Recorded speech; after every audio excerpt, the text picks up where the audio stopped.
कुळगाव बदलापूर पूर्व स्वातंत्र्यवीर सावरकर उड्डाणपुलाखाली आषाढी एकादशीच्या निमित्ताने शहरातील तरुण मुलांनी सुरू केलेले अन्न वस्त्र आणि पुस्तकदान शिबिराचे आयोजन कौतुकास्पद आहे।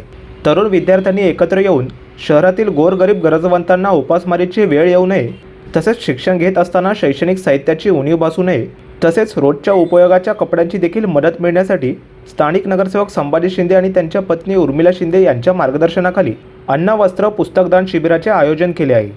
या निमित्ताने शहरातील नागरिकांना यथाशक्ती अन्न वस्त्र आणि पुस्तकदान करण्याचे आवाहन करण्यात आले आहे।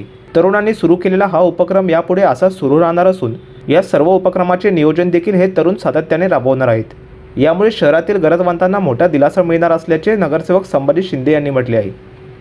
सायलेन्स म्हणून एक संस्था आहे ही मुलं जी पाठीमागे उभी आहेत ही सगळी एक जेनझी आहेत, म्हणजे ही सगळी तरुण मुलं आहेत।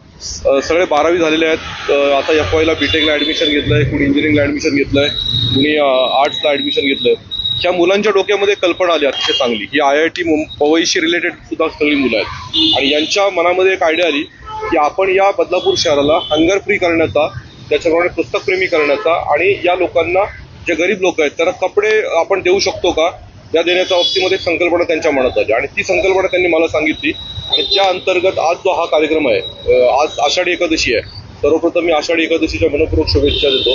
जे का रंजले गांजले त्याची म्हणे जो आपुले, त्याची साधू ओळखावा, त्याची देवतेची म्हणावं, या उक्तीप्रमाणे हे सगळे जेनझी या ठिकाणी काम करतात आणि त्यांनी आजपासून असं ठरवलंय की बदलापूर शहरातला जो तमाम गरीब वर्ग आहे की ज्याला त्या ठिकाणी अंगावर कपडे घालायला मिळत नाहीत, काही लोकांना, काही गरीब आहेत, या परिसरामध्ये आदिवासी कुटुंब आहेत किंवा गरीब कुटुंब आहेत, तर यांना काही त्या ठिकाणी कपडे घालायला मिळत नाहीत, काही सामान्य परिस्थिती आहे। परंतु काही श्रीमंत घरांमध्ये बघा आता काय होतं, आजकाल फॅशन आहे की कपडे घेतात, 2 महिने वापरतात आणि लगेच ती कपडे टाकून देतात। तर हा जो प्रकार आहे, तर ती कपडे जर लोकांनी आपल्याला डोनेट केली, त्याच्यामध्ये कपडे असतील, बेडशीट्स असतील, चादर असेल, घरातल्या ज्या वस्तू आहेत की ज्या चांगल्या आहेत, वापरण्यायोग्य आहेत, पण काही लोक सारखे बदलत असतात, तर अशा लोकांनी या ठिकाणी येऊन त्या कपड्यांचं डोनेशन करावं। आम्ही ती कपडे अतिशय चांगल्या पद्धतीने स्वच्छ करणार आहोत, साफसफाई करून ती परत एकदा वापरण्यायोग्य जे सामान्य कुटुंब आहेत त्यांना त्या ठिकाणी देणार आहोत। पूर्वी माणुसकीची भिंत नावाची एक संकल्पना त्या ठिकाणी होती, तशीच ती माणुसकीची भिंत आहे। त्याचप्रमाणे ज्या घरांमध्ये काही लोकांना अन्नदान करण्याची इच्छा असते, परंतु अन्नदान कुठे करावं हा एक प्रश्न असतो, तर आम्ही लोकांना त्या ठिकाणी आवाहन करणार आहोत की तुम्ही अन्न आम्हाला आणून द्या, पण आम्हाला शिजलेलं अन्न नको आहे। तर तुमच्याकडे एखाद्याला समजा काही डाळ द्यायची इच्छा असेल, शेंगदाणा द्यायची इच्छा असेल, ते या सेंटरवर त्या ठिकाणी आणून द्या। आम्ही उड्डाणपुलाखाली हे सेंटर ही मुलं ऑपरेट करणार आहेत आणि कंटिन्युअस हे सेंटर त्या ठिकाणी चालणार आहे। आणि त्याच्या घरामध्ये काही पुस्तकं आहेत बघा, जुनी पुस्तकं असतात, ती घरामध्ये दिवसेंदिवस तशीच पडलेली असतात, ती वाचत नाहीत, त्या पुस्तकांचं सर्क्युलेशन होण्यासाठी ती पुस्तकं पण आणून द्या। आम्ही त्याची सगळी नोंद ठेवणार आहोत, कोण काय देतं त्याची नोंद ठेवणार आहोत। ती पुस्तकं सुद्धा आम्ही सर्क्युलेट करणार आहोत। समजा काही मुलं 12वीची पुस्तकं असतात, इंजिनिअरिंगची पुस्तकं असतात, मेडिकलची पुस्तकं असतात, मला बऱ्याच वेळा फोन येतो की साहेब आमच्या घरामध्ये खूप मेडिकलची पुस्तकं पडलेली आहेत, आता आम्ही ती वापरत नाहीत। बऱ्याच डॉक्टरांचे फोन येतात, इंजिनिअरिंगच्या मुलांचे मला फोन येतात की साहेब आमच्या घरामध्ये पुस्तकं आहेत, तर ही पुस्तकं आम्ही या ठिकाणी जमा करणार आहोत। काहींच्या घरामध्ये ग्रंथ असतात, मोठमोठे ग्रंथ असतात, कादंबऱ्या असतात, ती पुस्तकं पण आम्ही या ठिकाणी जमा करणार आहोत। जी पुस्तकं थोडीशी फाटलेली वगैरे असतील त्यांना रिपेअर करणार आहोत, त्यांना बाइंडिंग वगैरे प्रॉपर करणार आहोत आणि ती पुस्तकं सुद्धा आम्ही पूर्ण बदलापूर शहरामध्ये सर्क्युलेट करणार आहोत। तर अशी ही त्या ठिकाणी संकल्पना आहे आणि सगळ्या याच्यामध्ये हे दिव्यांश त्रिपाठी आणि त्याचे सगळे जे सहकारी आहेत हे याच्यामध्ये हे करतात। आज आषाढी एकादशी निमित्त आम्ही आमदार किसन कतोरे साहेब आणि आमच्या नगराध्यक्षा रुचिता घोरपडे यांच्या प्रेरणेने आणि यांच्या मार्गदर्शनाने हा प्रकल्प त्या ठिकाणी चालू करतोय। आम्ही खूप काही गाजावाजा या ठिकाणी केलेला नाहीये, परंतु हे मुलं आहेत बघा, ही आज कमीत कमी 25 मुलांची ही टीम आहे आणि ती वाढणारी आहे। 25, 50, 100 मुलं याच्यामध्ये इन्व्हॉल्व होतील आणि या मुलांना जेव्हा सामाजिक दायित्वाची भावना कळेल आणि या वयापासून त्यांना कळेल त्यावेळेला ते खऱ्या अर्थानं काम करतील। आता जेनझीला एक वेगळ्या मार्गानं न्यायचं चांगलं काम आम्ही त्या ठिकाणी करणार आहोत आणि ही मुलं उत्स्फूर्तपणे स्वतःहून आलीत की साहेब आम्हाला हे काम करायचं आहे। त्या अनुषंगाने आज हा प्रकल्प आम्ही आषाढी एकादशी दिवशी चालू केला आहे। या प्रकल्पामध्ये माझी तमाम बदलापूरकरांना विनंती आहे की उड्डाणपुलाखाली, बदलापूर रेल्वेचा जो उड्डाणपूल आहे पूर्व भागाला, जे कात्रप रस्ता आहे त्या कात्रप रस्त्याच्या उड्डाणपुलाखाली हा प्रकल्प चालू आहे। तुम्हाला जे काही डोनेशन द्यायचं असेल, त्याच्यामध्ये अन्न असेल, धान्य असेल, कपडे असतील, पुस्तकं असतील, ते इथं आणून द्या।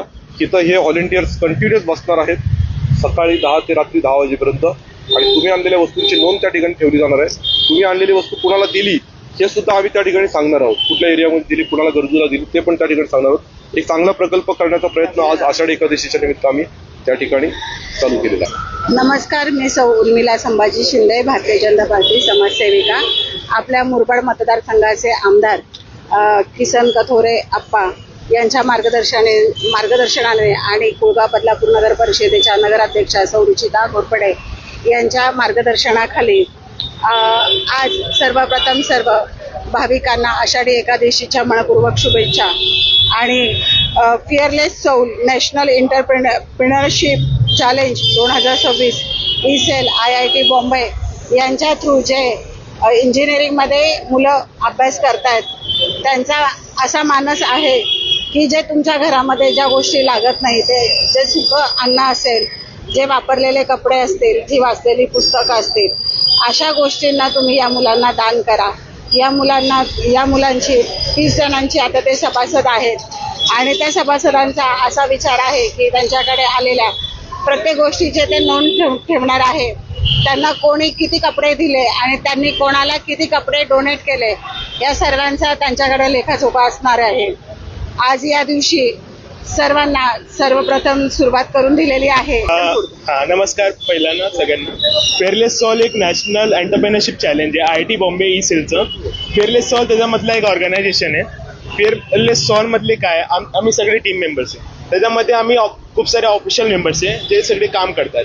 फेअरलेस सॉल एक न्यू स्टार्टअप बिझनेस मीन्स इंडियामध्ये यंगस्टर्सला लागण्यासाठी E Cell IIT Bombay means organisation create करतो. तर आम्ही बदलापूरला नॅशनल लेवलवरती रिप्रेझेंट करतोय आता आमची टीम. त्याच्यामध्ये आम्ही 2 प्रोजेक्ट केले, एक ॲडू पायलट AI करून आणि दुसरा food rescue project. Food rescue project आम्हाला असं आहे की आम्ही एक ॲप क्रिएट करू आणि जे लोकांना फूड मीन्स खाणं नाही जेवण नाही भेटत आहे, मग त्या लोकांना आम्ही मीन्स खूप सारे हॉटेल्स असतात, रेस्टॉरंट असतात, त्यांच्याकडे कधी खाणं असतं, एक्स्ट्रा फूड असतं, पण ते काय डोनेट नाही करू शकतो. मग आम्ही त्यांचं हायजीन टेस्ट करून सर्टिफिकेट व्हेरीफाय करून मग ते डायरेक्ट फूड मीन्स जे गरजू लोक आहे त्यांना आम्ही डायरेक्ट डोनेट करू, असं आमचं सेकंड फूड आहे. मग संभाजी शिंदे सरांचा आणि उर्मिला शिंदे मॅडमचा प्रयत्नाने आणि हेल्पमुळे आम्ही एक हब बदलापूरमध्ये पहिला सुरुवात केलं आहे. एक स्टार्टअप आहे पहिला आपल्या बदलापूरमध्ये. या प्रयत्नाने सरनी आम्हाला सजेशन दिलं की तुम्ही पहिला अनकुक फूड ट्राय करा, नंतर तुम्ही कुक फूड ट्राय करा. त्यामुळे आता आम्ही पहिला हब क्रिएट केलं आहे आणि पुढे बघतोय आम्ही की त्यावरती काय करायचं आहे. आणि हे जे ॲप आहे मीन्स आमचं असं आहे की आम्ही महाराष्ट्र गव्हर्नमेंटला देणार आहे हे ॲप. आणि महाराष्ट्रामध्ये जे काय प्रॉब्लेम चालले, गरजू लोकांना खाणं नाही भेटत आहे आणि जे काय एज्युकेशनचा प्रॉब्लेम आहे, ते आम्ही आमच्या ऑर्गनायझेशनमुळे सॉल्व्ह करायला असं विचार करतो. ते आमचं स्टार्टअप असेल, कारण की आम्ही आमचा फेअरलेस सॉल्व्हचं ऑर्गनायझेशन लोकांच्या हेल्पसाठी काढलं की आता जेवढ्या जणांना सगळ्यांनाच मदत करायची इच्छा तर असते. तर तसं जर तुम्हाला लोकांना जमत असेल तर तुम्ही लोक डोनेट करा तुमची गोष्टी, आणि जर नाहीच आहे तर तुम्ही खरेदी करून पण देऊ शकता. असं काही किंमत नाही की तुम्ही जास्त पैशाची द्या की कमी पैशांची द्या. तुम्हाला जेवढे जमेल, द्यायची इच्छा जेवढी मनाची असेल ना, तसे तुम्ही काम करा आणि सगळे डोनेशन जे असतील ते आमच्यापर्यंत आणून द्या. आम्हाला एवढीच इच्छा असेल की तुमची माणुसकी दाखवा आम्हा लोकांना किती आहे ते. लोकपालक न्यूज बदलापूर.